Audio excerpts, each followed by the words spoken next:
Wake up, buyer payer people. It's a beautiful day. Go grab yourself another cup of joe and say hello to Jim and Michelle Rhodes on the Buy Here Pay Here morning show. Take it away, you two. Happy Friday. It's Friday. It's Friday. That's payday for a lot of folks in the U.S. So it's a busy day too for most of our friends out there in Buy Here Pay Here land. Right. It's payday. Yeah. Payment It'll be day. busy in the collection departments. Yeah, absolutely.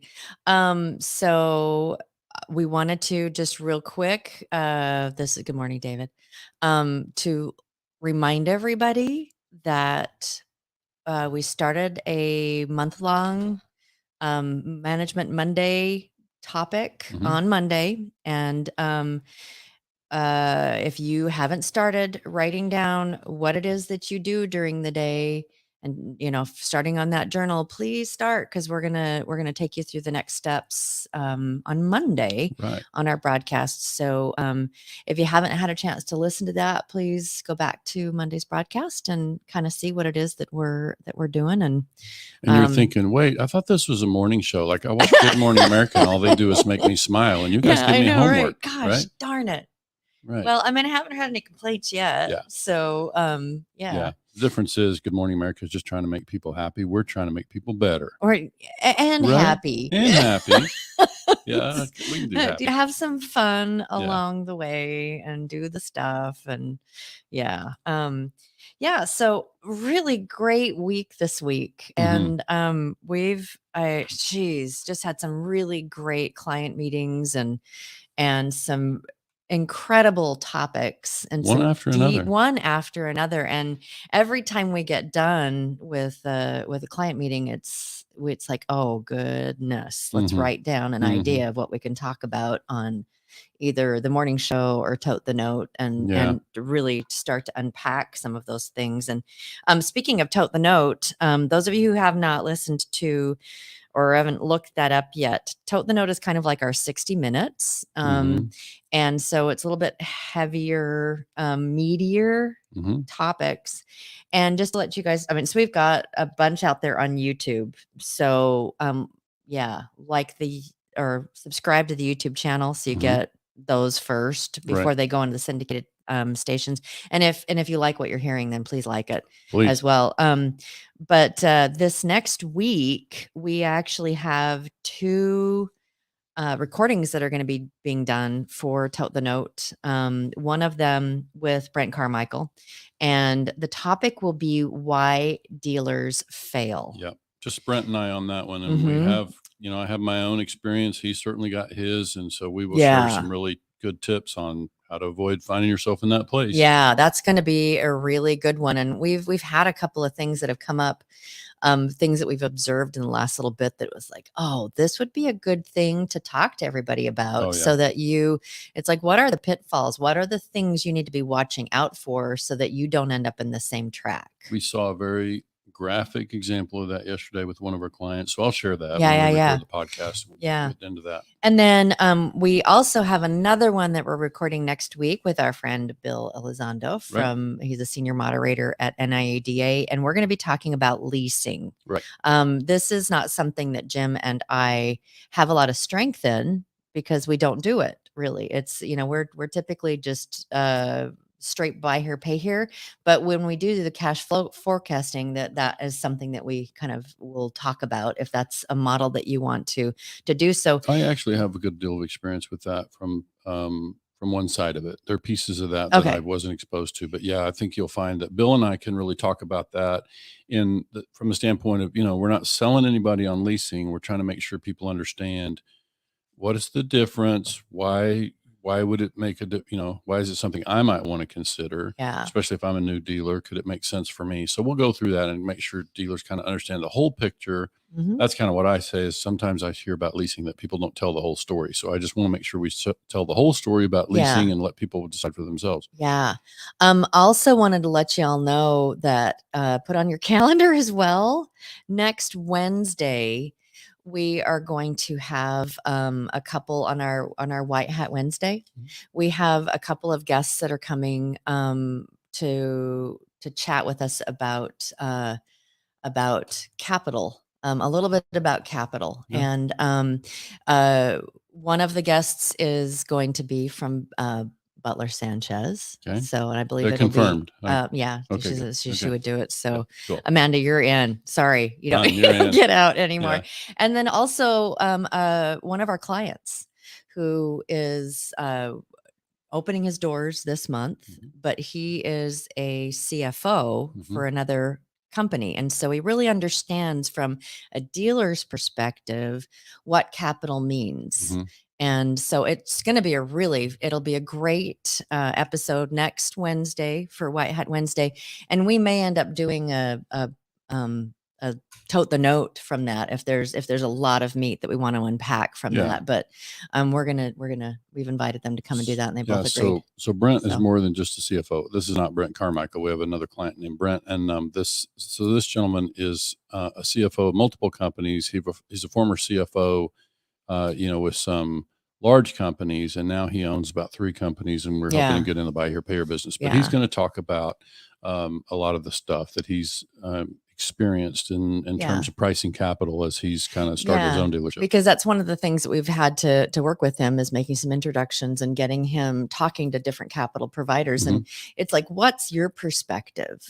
Not just as a dealer, but as someone who understands accounting and all of that kind and of just stuff. quickly, he brings his own capital, but we could do in the calculations that he's got a bit of a gap before he's going to be eligible for a line of credit. So we needed a way to bridge him from his own money to ultimately a line of credit. So it's been an interesting endeavor as we've gone through that. So a lot of rich content next week. Put it on your calendars. Make sure that you're listening. The whole everything goes on YouTube first after the live broadcast, and then within 24 hours, usually we'll have them on the syndicated Is there somebody channels. listening to this broadcast right now that hasn't subscribed to YouTube? Hasn't subscribed to our YouTube channel? I don't know. Don't be surprised if Michelle's knocking on your door. Right. I mean, exactly. Right. All of you that make comments, heck yeah, get out there and subscribe to the YouTube channel. We're just diving into collections in a big way. So yes, I think collections is obviously going to be something that people are going to want to find over there on YouTube, because we're going to go in and talk about all the stuff. And so we were discussing. We always discuss quite a bit. We talk about buy here, pay here. We live with each other. We talk about it, like all the time. But we were discussing, what do we want to talk about on Friday? And we took a walk a couple of days ago and just kind of started to go down actually it was Wednesday night after we did our last broadcast. And what do we want to talk about? And we both agreed that we really wanted to be able to talk about some about collections, and so we've been batting back and forth. What about collections do we want to talk about? And there's so much there to talk about that we thought we start with the very fundamental, basic about collections, and that's a good place to start. Which fun? Exactly. So where to start? So I think maybe it's helpful. Like you've been there, Michelle, when we've had some conversations with clients lately, and there are a couple of things to think about here right off the bat. One, first, for us to say what is successful collecting, we have to first decide, okay, what is the measure of success? How can we know when we're collecting successfully? Is that, because some people like to look at delinquency, other people lean on recency. So for me, let me just kind of start there. We've recorded plenty of stuff already on collection efficiency. I believe we should look hard at collection efficiency. It's important to remember that even if your collection efficiency is outstanding, you could still be experiencing some charge-offs. So I think the real ultimate measures for me would be that we're collecting efficiently, which means we're getting money in the bank, even if it comes a little bit late. We're having consistent results in our portfolio, and that shows up more on our rolling averages and our, we look at month over month, and then we look at rolling averages on our monthly performance. So maybe in a future episode, we'll talk about those specific metrics to look at on the monthly basis. But then the other measure of success would really be customers reaching maturity. Like, isn't that ultimately our goal in buy here, payers, to support the customer well enough that they can continue to make their payments, make it all the way to maturity, or buy another car near the end, trade for another car with us, at the end. That to me would be the ultimate measure of collection success. And I get frustrated to go to the conferences like everybody else, and I hear people talking about, we have 11% charge off rate or 5% charge off rate or whatever. And I'm thinking, we need to know what numbers you're using. Like when we share numbers, I think we all ought to do a better job of making sure people know exactly what calculation we're talking about. Do you think, and this is, I'm just off the cuff asking a question. Do you think that if we were to look at what are your numbers for loan completion or trade up? Yeah, it's a good one. Yeah, I think it's obviously long range. And if I think about, and what I'm always trying to think about, especially here in the morning show, trying to think about people who are brand new in the business. So there may be 3 or 4 years before they have their first customers reaching maturity, And so when we think about, okay, so what can they do now to help with collection? So back to the conversation we just had with a dealer this week, we've got an established dealer who reached out to us for some help. We're starting into an engagement with them, and we're starting through this discovery period. And I often say to dealers, this particular dealer's got around 200 active accounts. Well, when we talk about collections, we kind of want to break it up into two things. There's collections on the existing portfolio, the 200 accounts roughly in their case that they have in their portfolio. So how we handle collections on those is one thing, trying to improve collections on those.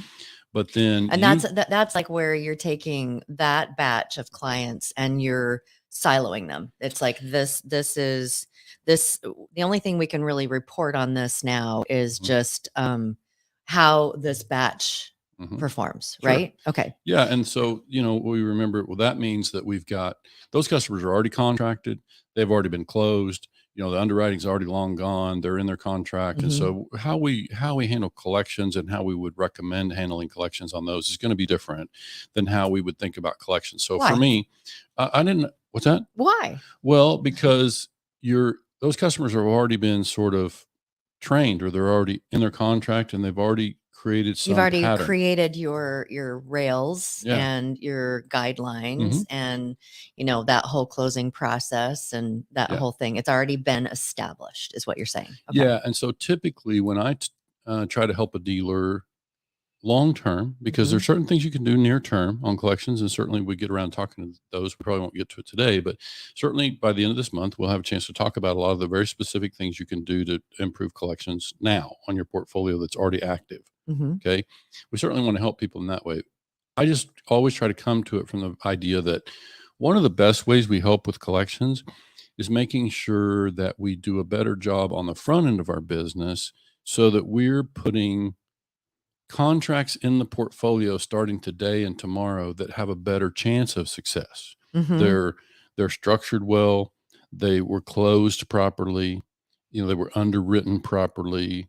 So, I'll back up and say, so this also relates to collections. You've heard me say there are two types of structure. In my experience, there are two types of structure in buy here, pay here that really help us mitigate risk. If we can get these two things Why right. do dealers fail? Sorry. Yeah. A lot of them can boil down to these two things. Yeah. Well, it's, sort of. It's like one of the things that they're really two categories. It's like two things. I think if you can get these two formulas right, you mitigate a lot of the risk that is buy here, pay here. So one of those would be the structure of the financing to the customer. How well structured is that deal to accommodate or lend to success for the customer? Okay, so there's a lot of pieces that are part of that. There's a lot of things to know, and obviously there's great software. We're big fans of Neo as an underwriting solution, so that can be a great way to, help to make sure that we're consistent and setting a customer up for success. So that's number one. The other one's going to be the structure of the capitalization, the way that you fund your business and the way you introduce capital into your business, whether that's private money, external money, internal, whatever. How you introduce capital into your buy here, pay here space is really important. And so there's some structure there. And that's one of the ones we discovered in working through some modeling just yesterday that is like very clear evidence of why it's so important to get that structure right. So we'll cover that later. But I'm just saying, when it comes to collections, as you know, we've been in these conversations with clients. We try to take a very holistic or global approach to all these things. So when we talk about collections, I'm saying, let's first talk about before we go in to start talking about how to improve the collections on the accounts we have now, can we first just try to stop any bleeding? Let's make our job easier. That's always what we're trying to do. Let's make our job easier. And one of the ways we do that is let's stop putting hemorrhaging accounts in the portfolio. This is kind of exaggerated way to say it, but I'm basically saying, let's start with making sure we do a better job of putting the successful accounts in the new portfolio, make that job easier. Now, let's kind of follow that through. So that means, because we did a poll, and I meant to go find it. I didn't make time this morning to find a poll we did months ago asking dealers, do you agree that all of these things have an impact on collections? And I think the list would have included things like, do we agree that how we purchase cars, how we price cars, how we negotiate the terms, how we underwrite and close the deal, do we agree that those things have an impact on collections? You could also add how we support the customer after sale through warranty, So service let's go through contract. those again, Okay. because it's I really like how you just put it. Is it's the car, how you buy the car, Yeah, purchasing. how you purchase a car, it affects collections. How you recondition that car probably affects collections. Sure. How you price the car affects collections. How you underwrite the deal affects collections, and how you close the deal Some of affects these collections. things have near-term effects. Some of them have long-term effects, some both. But in that poll, and this is not just me talking, go back to the poll. I'll try to find it and share it in the comments from our thread here. But that poll basically confirmed that most every established dealer said, yeah, it absolutely affects collections, right? So that's why I'm saying, okay, so why don't we start there? Why don't we just try to make sure that, let's first stop any bleeding by making sure we're putting contracts in the portfolio that have a high chance of success. Now at the closing, we skipped, that's a really important piece, how we close and how we then transition the customer into, from being a car buyer today to an account next week and next month.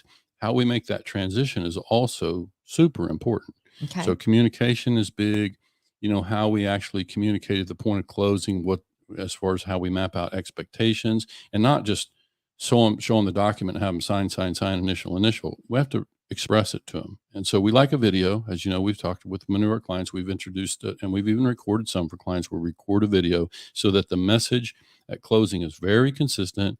And then they sign off in their documents. It says, yes, I watched the video entitled such and such. And so now you've got very good consistency in your closing. And I just want to make a side note. When Jim had his own dealership, when he's managed dealerships, that there's two things that he always really, really stressed: being fair and being consistent. Right. It's like, you need to be consistent. Every single person that walks through this door needs to have the exact same kind of experience. Yeah. And that ties very much to collections for me. So I've said it before, and we can say it again this morning in terms of collections, is that I made a decision in my business from the very get-go. Like I decided at the outset of my business that I was going to be fair and consistent, and that I wouldn't do anything for one customer that I wouldn't do for every customer. So that meant having, the discipline to do that. That doesn't mean we don't have our customers that we like or that we appreciate, because, they communicate better, whatever. But my objective was to be super consistent in how we did that. So same thing with the closing. Every customer hears exactly the same thing. And that way we're able to, know that it's not that the customer didn't hear it. It's not that we didn't communicate in the same way, which, we'll have to tackle another day, Michelle, this subject around, somebody messed up. And that's an article I wrote years ago. And it's kind of an approach that we brought to collections for all and that was actually, for those of you that are listening, is like, we were going back and forth. Do we do something along that lines where it's a repo? I keep forgetting the word. Oh, the postmortem? Repo postmortems. Yeah. And that's kind of at the end. Like that's kind of the report card thing when the deal is already done. And so what we chose to do is, let's talk about the early. Let's start at the beginning, which is really about, let's first talk about this whole idea of, how all these other things in our other departments affect collections. And that's not just prior to delivery. Those things can continue to affect us after delivery as well. And I think just from the different consulting that we've done, we have really strongly advised that underwriting when things are being underwritten, that collections have a seat at the table. Yeah.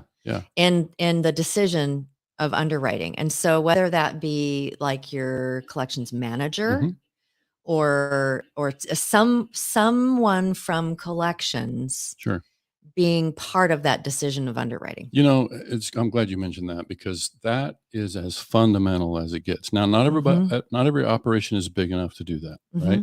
And listen, we get it when we're talking to buy here, pay here folks. Some of them are kind of more in the buy here, pay there category, where they're not the ones they have somebody else doing the servicing, or some of these contracts end up getting sold and go to somebody else. We're really talking about, for the most part, we're talking about dealers who own and service their own paper. Okay. So they're going to have a chance to, from the point of origination, close it a certain way, hand it off to collections in a certain way, and have a real good impact. So that thing about having the collections department, if you're a big enough operation and you can justify having a collections supervisor and some collectors, then we would like to have your collections supervisor at least be able to have a quick look in the underwriting. They're not the final decision maker, because if we leave it all to collections, they won't want to approve anybody. And you don't, and I think that there is some, you open yourself up to some problems when you don't, this is my perspective. You open up yourself up to some problems when you leave underwriting to sales. Yeah. Because you can have certain gates and bumpers, but it's sales is going to have, unless they're really, really familiar with what happens in collections. Yeah. Sales is about getting the deal closed. Yeah. And it's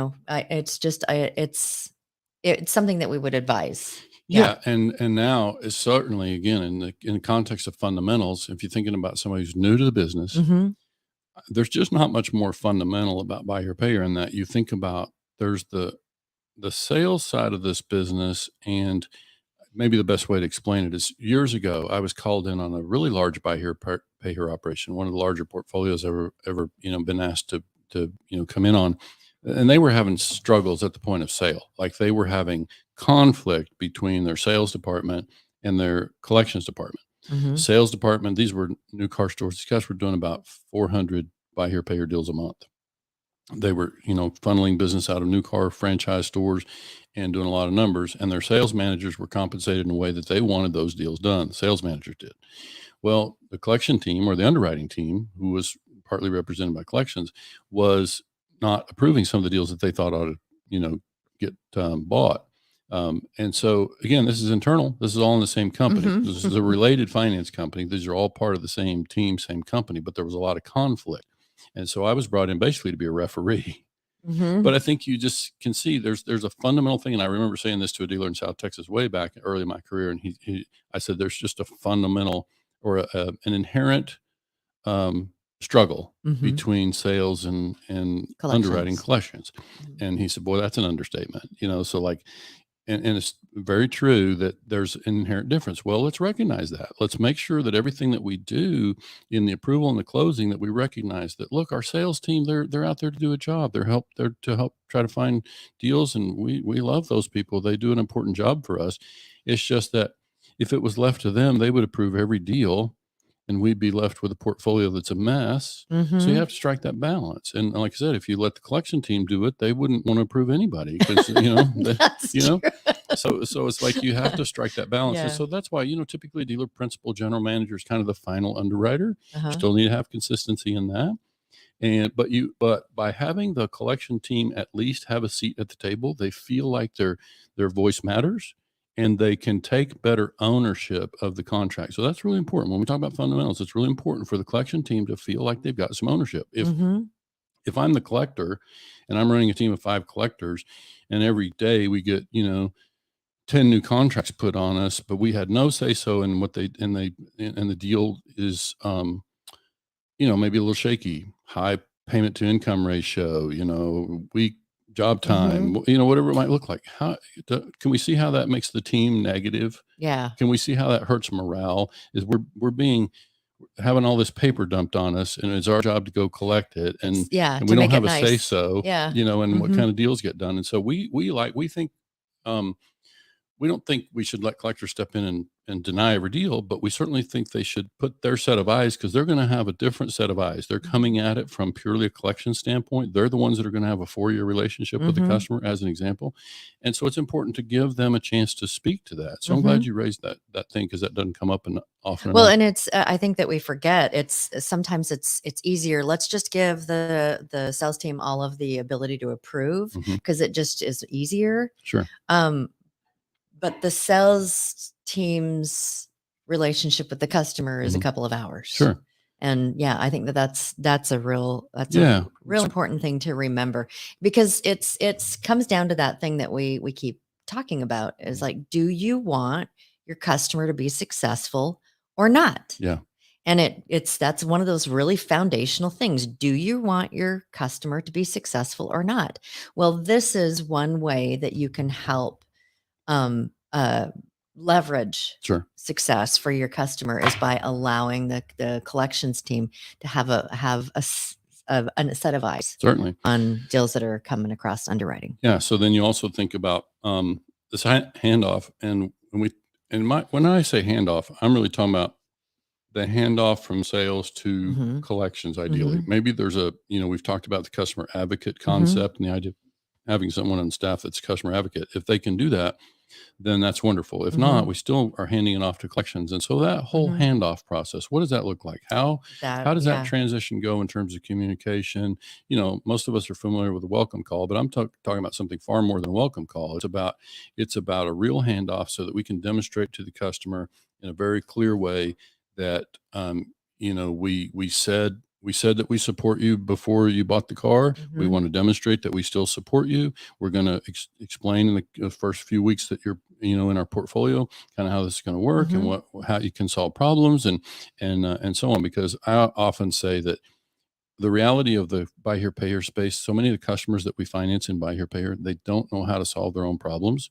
And so when something comes up, we know it because we work with it all the time. We know what kind of remedies and tools and solutions we have to solve problems, but because we haven't communicated to the customer, they don't know what happens. Like when they get behind, they don't know, and so we have to kind of communicate this stuff. And it's kind of a really beautiful, not every dealership is going to have the ability to staff a lot of different positions right out of the gate. But this is a really beautiful, when you look at the passing between sales and collections, that there's a really great opportunity to weave in a customer success or a customer advocate right in there, to just kind of like bind the two that much more. But that's, that's another subject. I'm not sure that'll come up again as we move deeper into collections. But, I think for today, what we wanted to kind of set the stage for collections and think, okay, before we start thinking about how to, because this kind of, the thing I raised about somebody messed up, it's like, okay, well, if I'm collecting on a customer whose PTI is set much too high, they were put in too much car and they've got a really long contract, or they, whatever. I mean, there can be a lot of things that happen over on the sales side that now are affecting this account, and it's a struggle to collect. And so we have to get in the habit. It's just nature of what we do. And we have to be, as business owners and managers, we have to be prepared to look in the mirror and say, did we play a role in that? Did we contribute to this struggle that's happening over on the collection side? And we hope the answer, you can be consistent in saying, no, we didn't create that. The customers, the customer's not managing their situation very well, but we need to know very clearly that we didn't contribute to that. We structured the deal in a smart way, gave the customer every chance to be successful. The other thing that does for us is now it allows us to hold the customer more accountable. How can I hold the customer accountable? And if I'm sitting at a 32%, payment to income, they're struggling, fuel prices are high.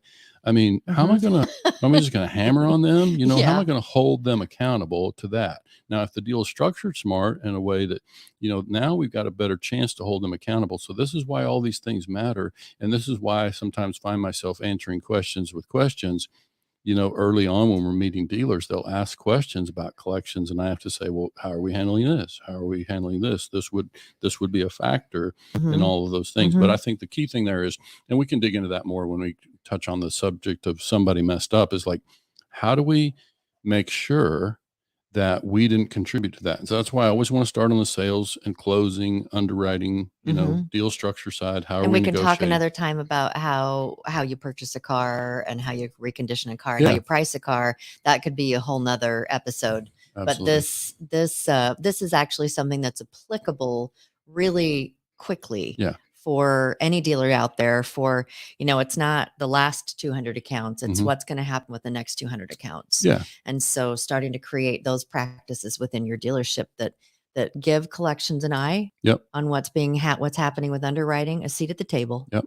And rest assured, if you can hang in here with us in August, we're going to cover all of it. We're going to go into the weeds on collections. It's so funny because a lot of our colleagues and a lot of our colleagues and clients of, how can you do this 3 times a week? Aren't you going to run out of things to talk about? It's no, people are going to get tired of listening to us, but we're not going to run out of stuff to talk about. We're not going to run out of stuff. So, all right. So tune in. I think we'll do another collections things probably next Friday, right? As well. And we just wanted to, remind you again, don't forget, assignment for Monday. Do your journal. Put on your calendar that you want to be listening all next week. That's right. Just subscribe to the YouTube channel. You get a notification. Yes, subscribe to the YouTube channel, and you get a notification. You get to see all these things, even the Tote the Note broadcast, or that goes there first before it goes through a lot of the different pieces to get it onto the syndicated stations. Right. And one last thing. If anybody in the state of Hawaii is listening to us right now. Where are you, Hawaii? Yeah. If anybody in the state of Hawaii is listening to us right now, that belongs to the state association or a dealer that needs help. We can give you a great deal. honey, it's not just listeners in Hawaii. It's our listeners who know people in Hawaii. There are listeners who know people in Hawaii. Yeah. We're looking forward to an extented consulting visit in Hawaii one day soon. And so let's start we're putting it out there because we're all we will happily speak at their conference. And if they don't have one, we'll create one. So excellent. So call us, Hawaii. Yeah, absolutely. Well, have yourselves a fantastic weekend. Great collection day, and we're really grateful that y'all are listening and adding to the family and the strength of let's get the word out, because it's we really want to be able to address the things that are the headaches, the pain points, the whatever that you're experiencing. So if there's something too that you would like to see us talk about sometime in the future, don't hesitate to reach out to us, private message, whatever. And we'll get it on the list of our growing list of things that we would like to talk about. Some really great and fun stuff ahead for us. So we hope you'll stay tuned. All right. Have a great weekend.